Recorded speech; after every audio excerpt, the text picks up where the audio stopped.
ओम शांति। 29/8/22 की वाणी है। मीठे बच्चे, तुम्हें अपनी दैवी मीठी चलन से बाप का शो करना है। सबको बाप का परिचय दे वर्षे का अधिकारी बनाना है। प्रश्न: जो बच्चे देही अभिमानी हैं उनकी निशानियां क्या होगी? उत्तर: वह बहुत बहुत मीठे लवली होंगे। वह श्रीमत पर एक्यूरेट चलेंगे। वह कभी किसी काम के लिए बहाना नहीं बनाएंगे। सदा हाँ जी करेंगे, कभी ना नहीं करेंगे। जबकि देह अभिमानी समझते यह काम करने से मेरी इज्जत चली जाएगी। देही अभिमानी सदा बाप के फरमान पर चलेंगे, बाप का पूरा रिगार्ड रखेंगे। कभी क्रोध में आकर बाप की अवज्ञा नहीं करेंगे। उनका अपनी देह से लगाव नहीं होगा। शिव बाबा की याद से अपना खाना आबाद करेंगे, बर्बाद नहीं होने देंगे। गीत: भोलेनाथ से निराला कोई और नहीं।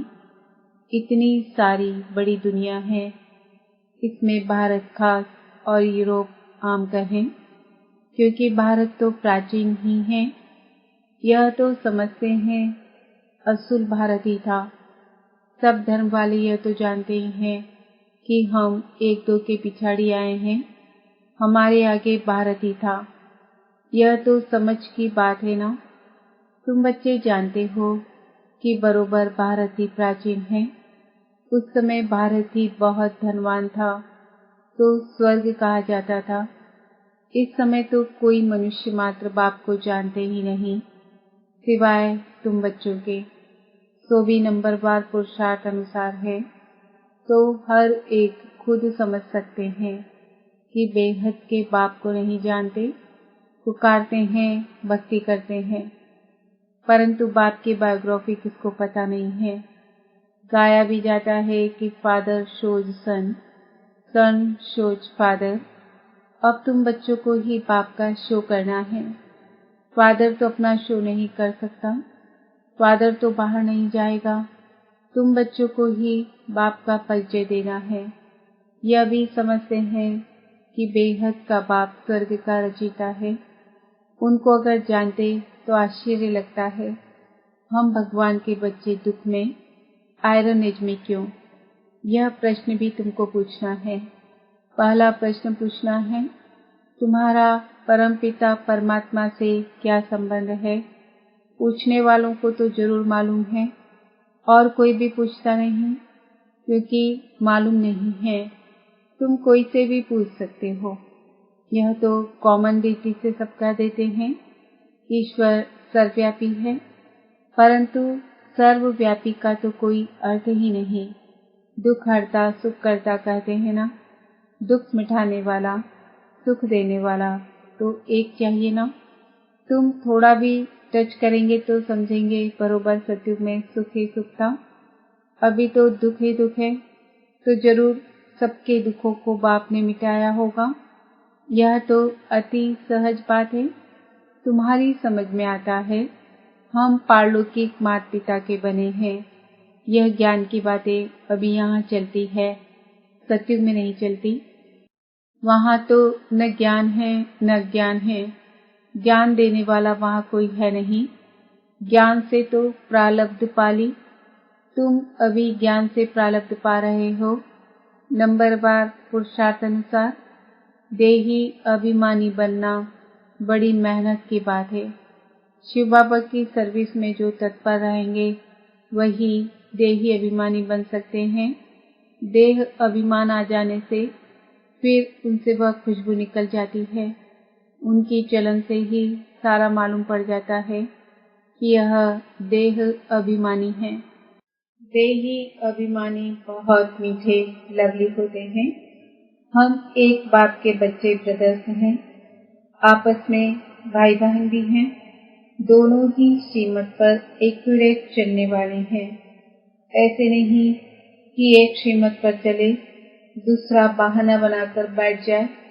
श्रीमत पर न चलने वाले को बाप कभी अपना बच्चा कह नहीं सकते। बाहर से भले बच्चे बच्चे कहते हैं, परंतु अंदर में समझते हैं कि यह नाफरमान बरदार है, यह क्या पद पाएंगे।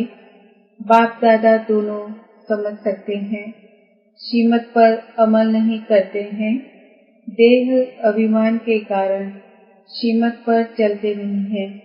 देही अभिमानी बड़े मीठे होंगे। यह आसुरी दुनिया कितनी कड़वी है। माता पिता भाई बहन सब कड़वे हैं।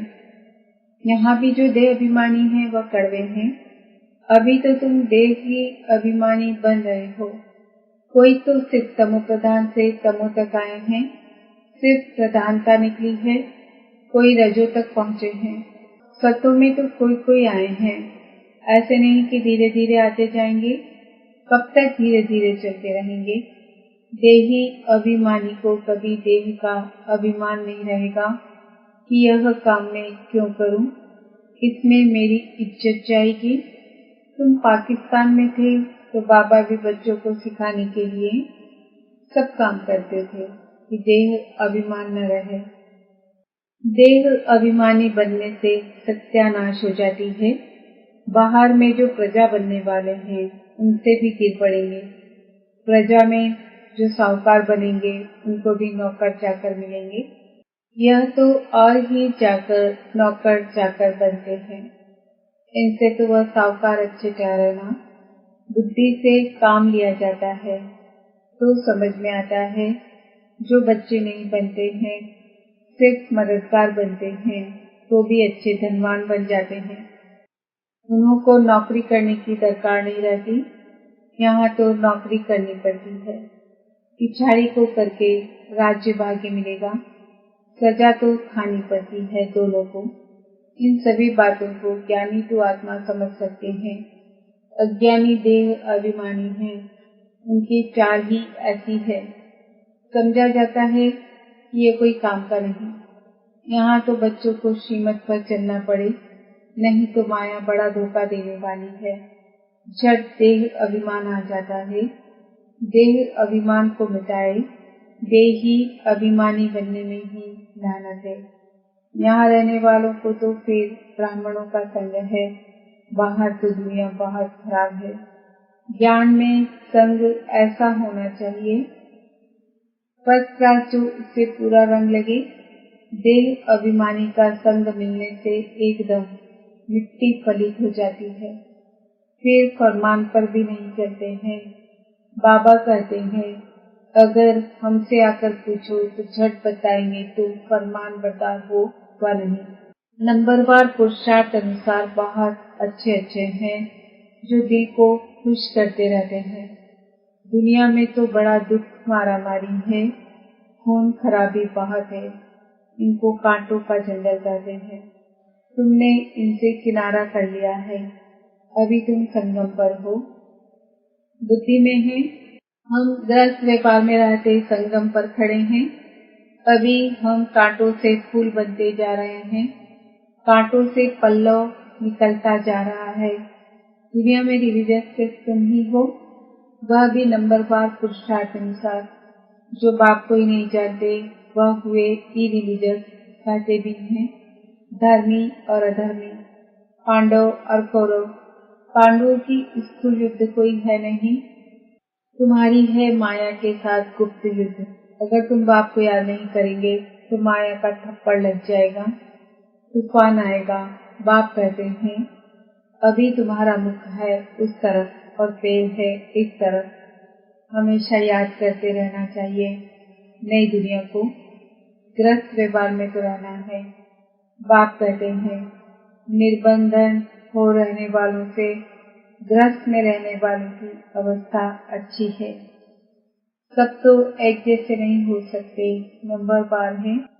स्कूल में कोई एक जैसा नंबर थोड़ी ही लेते हैं। यह भी बेहद का स्कूल है। बाप सब सेंटर वाले बच्चों का ख्याल रखते हैं। इनको कहेंगे विशाल बुद्धि। विशाल बुद्धि तब बनेंगे जब बाप को याद करेंगे। तुम बच्चों की अब विशाल बुद्धि बनी है। तुम मूल वतन, सूक्ष्म वतन, स्थूल वतन और यह सारा चक्र कैसे फिरता है इसे जानते हो।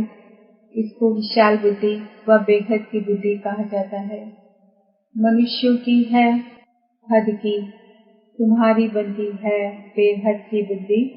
तो बच्चों को बहुत मीठा बनना पड़े।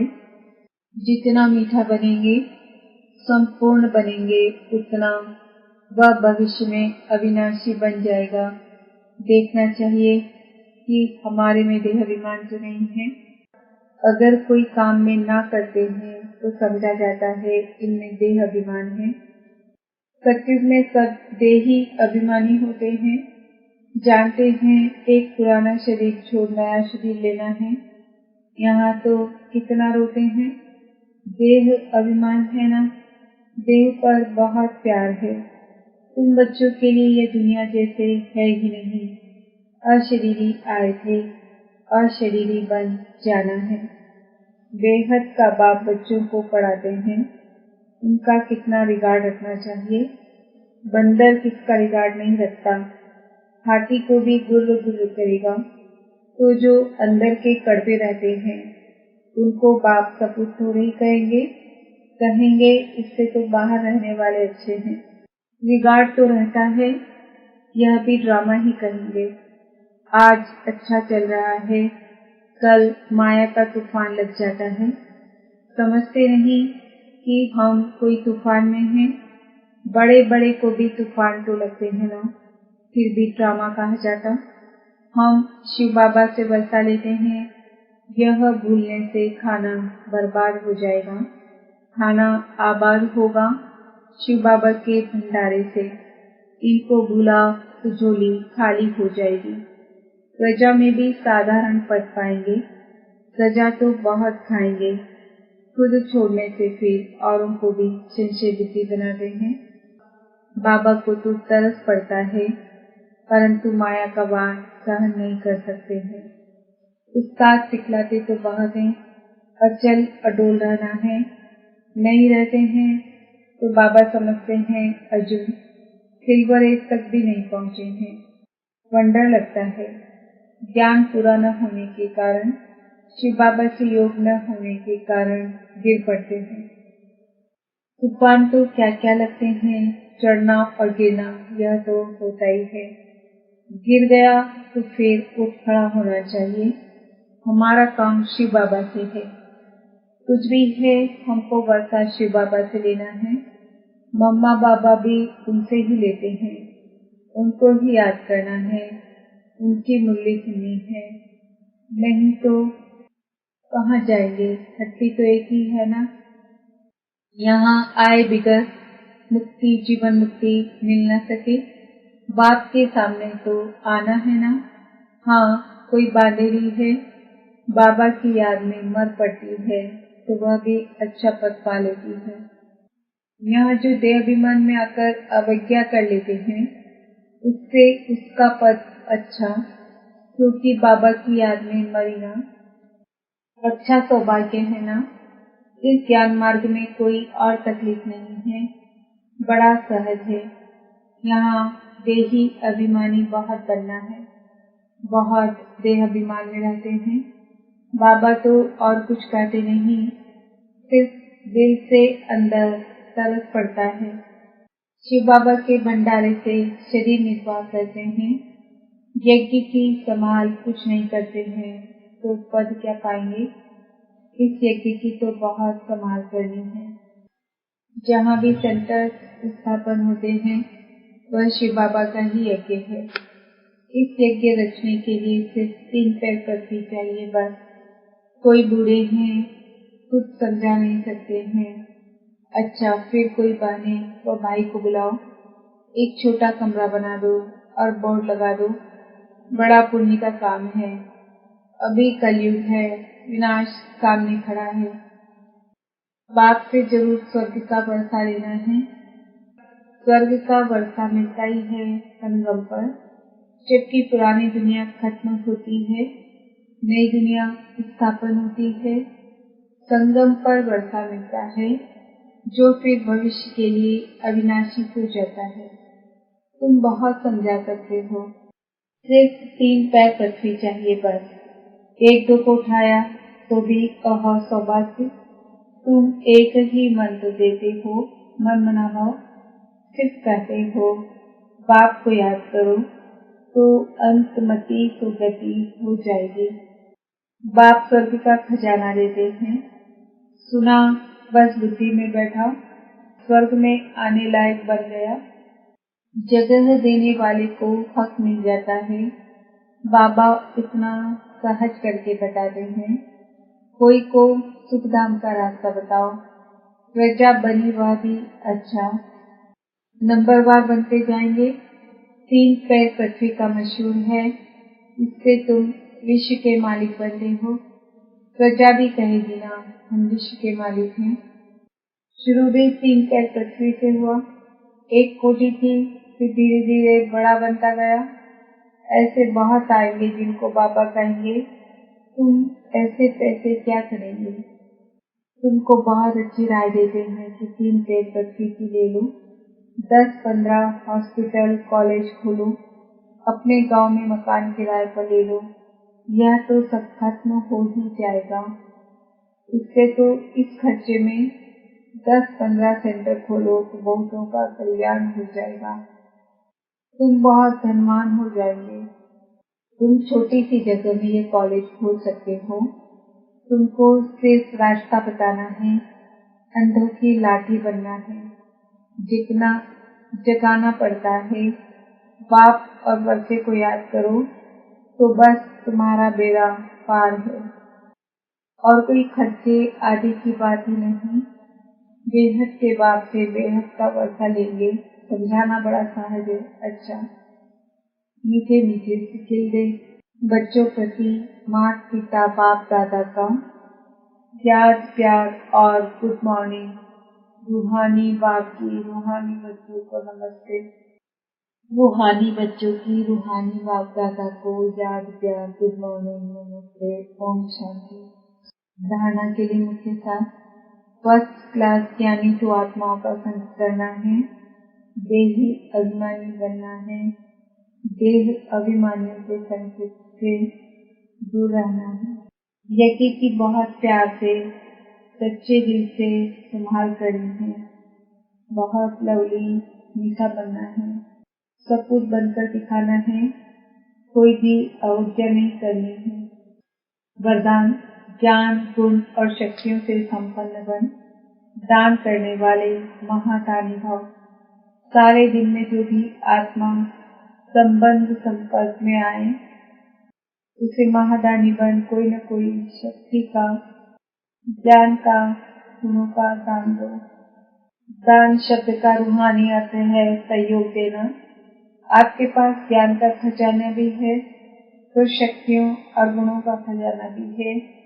तीनों में संपन्न हो, एक में नहीं। कैसी भी आत्मा हो, गाली देने वाली, निंदा करने वाले भी हो, उसे भी अपनी वृत्ति व स्थिति द्वारा गुण डाल दो। लोगों जो एक बाप से प्रभावित है, उन पर किसी आत्मा का प्रभाव नहीं पड़ सकता।